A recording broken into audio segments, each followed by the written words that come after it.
আমি বললাম যে ডিফারেন্সটা এখন বোঝেন, যে আপনি জানেন না যে ভয়েসটা কিভাবে ব্যবহার করতে হয়, আপনি জানেন না যে শব্দ কিভাবে চয়ন করতে হয়, ইংলিশে না আপনার তো শিখলেন, ঠিক আছে শিখলেন না, যাই হোক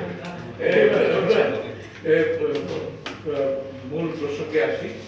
আমি এই নিয়ে বোধহয় কতগুলি হবে অনেকগুলি মেকিং এর আসলাম, বাজেট বাড়ানো মিটিং, অনেক লেখা লিখেছি, অনেক টক শোতে গিয়েছি বাজেট বাড়ানো, কিন্তু সরকার কখনোই কর্ণপাত করেন না। এই কারণ যে এই বললাম না, সংস্কৃতিকে তুচ্ছ তাচ্ছিল্য করার যে সংস্কৃতি, এই সংস্কৃতি দ্বারা প্রথম দিকে ফিরে আসে, এটা কোনো গুরুত্বপূর্ণ ব্যাপার না। এক সিএসপি অফিসার মুর্শেদ একবার 78 সালে তখন ফুড ফর ওয়ার্কস প্রোগ্রাম চলছে, তো আমরা আমাদের দাবি দাও নিয়ে গেছি। কিছুক্ষণ কথা বলার পর উনি বিরক্ত হয়ে বললেন যে দেখেন, প্রায়োরিটিতে আপনার এই কালচার কোথায় যায় বোঝেন? আমাদের দরকার ফুড, আমাদের দরকার খাদ্য, মানুষের খাওয়া দাওয়া।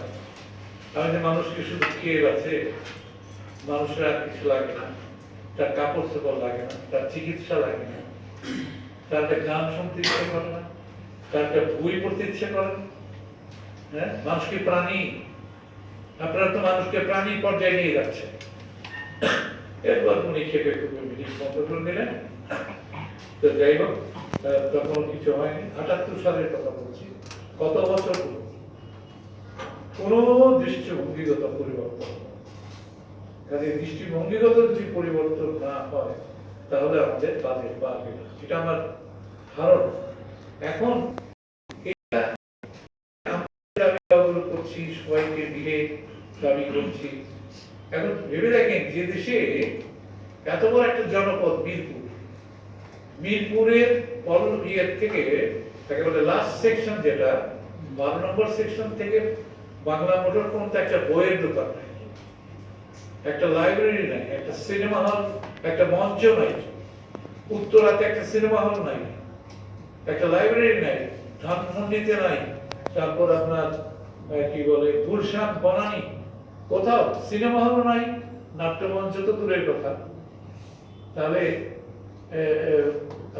ব্যবস্থাটা ভাবুন, যে মানুষগুলো কি শুধু খাবে? হ্যাঁ, এটাই সত্যি কথা। বাঙালি মুসলমানদের সবচেয়ে বড় বিনোদন হচ্ছে খাদ্য, এবং এটা আমাদের ধানমন্ডিতে আসেন 27 নম্বর রোড থেকে 2 নম্বর রোড পর্যন্ত 1350টি রেস্টুরেন্ট, এবং এখনই যে যাবো আমরা বাড়িতে, গাড়ি রাখার জায়গা নেই, যাওয়ার জায়গা নেই। কি বিনোদন? ধানমন্ডিবাসী বড় বিনোদন হচ্ছে খাওয়া। এবং পৃথিবীর কোন এমন দেশ, আলজেরিয়া, প্যালেস্টাইন, মেক্সিকো, কোন দেশের রেস্টুরেন্ট ওখানে? সব দেশের রেস্টুরেন্ট আছে। তার যদি কোনো বিনোদন না থাকে, শিক্ষা না থাকে, এখান থেকে যদি সংস্কৃতি তৈরি না হয়, এখন এই ভাবনাটা কে ভাববে? তাহলে আমাদের ওরকম দরকার। আরে সিঙ্গাপুরের ওই লিকুয়ানে তো বলেছে যে my country is rich but this is culturally ডিসার্ভড।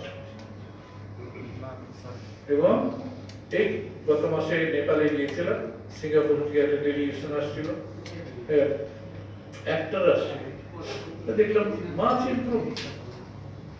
আজ থেকে আমি 20-25 বছর আগের কথা বলছি, তার চেয়ে তো অনেক ইমপ্রুভ করেছে, অনেকগুলো স্টুডিও থিয়েটার।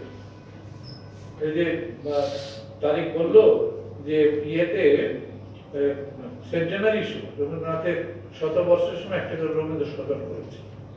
700 বর্ষে তারা 1000 স্টুডিও থিয়েটার করেছে, 1000। আমাদের বন্ধু বান্ধব সবাই প্লট পেয়েছে, না এর করে বিল্ডিং পেয়েছে, সবাই।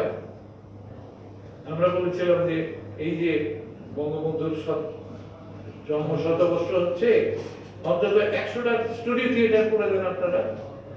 এগুলি বলাতে পরবর্তী মিটিং এ আমাকে ডাকে। তো এই হচ্ছে এদের অ্যাটিটিউড, যে আমরা তেমন কিছু চাই না। একটা এই যে খুবই প্রপার নয়, মিরপুর একটা স্পেসে অভিনয় করলাম আমি, ঈদের দিন, ঈদের পরের দিন, তারপরের দিন, তার উপর করলাম 100 দর্শক বসতে পারে, ফুল হাউস, ফুল হাউস। মানুষের ক্ষুধা আছে, আকাঙ্ক্ষা আছে, কিন্তু আমরা সেই ব্যবস্থাটা করতে পারি। এবং এই জন্যই বলছি, সংস্কৃতি মন্ত্রণালয় উঠিয়ে দিলে হয়তো এই ভাবনাগুলি আমরাও করব, এবং সরকারের মধ্যে যদি কোনো সহৃদয় সংস্কৃতবান ব্যক্তি থাকে তারাও করবে। আর একটা কথা বলছেন এই ভাই জসিম, যে সভ্যতা এবং সংস্কৃতি, পৃথিবীতে অনেক সভ্য জাতি আছে, কিন্তু তারা কিন্তু সংস্কৃতিবান না। আপনি 1 নম্বর দেখেন, আমেরিকাকে কালচার নেশন বলবেন, জাপানকে বলতে পারেন সিভিলাইজড এন্ড কালচার। ইন্ডিয়ার অনেক জায়গা আমরা এই যে তারিখের বক্তৃতা বলেছি, একটা দেশ এটা সংস্কৃতির কারণে স্বাধীন হয়েছে, সংস্কৃতি এবং বৈষম্য। পাকিস্তানের সাথে আমাদের বিরাট অর্থনৈতিক বৈষম্য, এবং এর পিছনে ইকোনমিস্টরা ছিল, সেই ইকোনমিস্টদেরকে আনা হয়েছিল বাংলাদেশের প্ল্যানিং কমিশন, তাদেরকে তারিখ। এখন কোন ইকোনমিস্ট আর ওখানে নাই, আমলারা চালাচ্ছে, এবং আমলারা তাদের তো 5 বছর পরে দেখার ক্ষমতা নেই, 50 বছর পরে কি হবে কি দেখবে।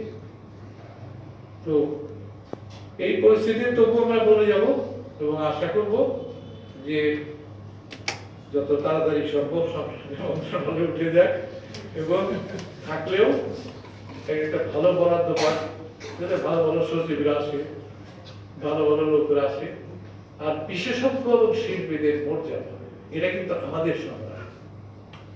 এতক্ষণ ধরে যেটা বলছি।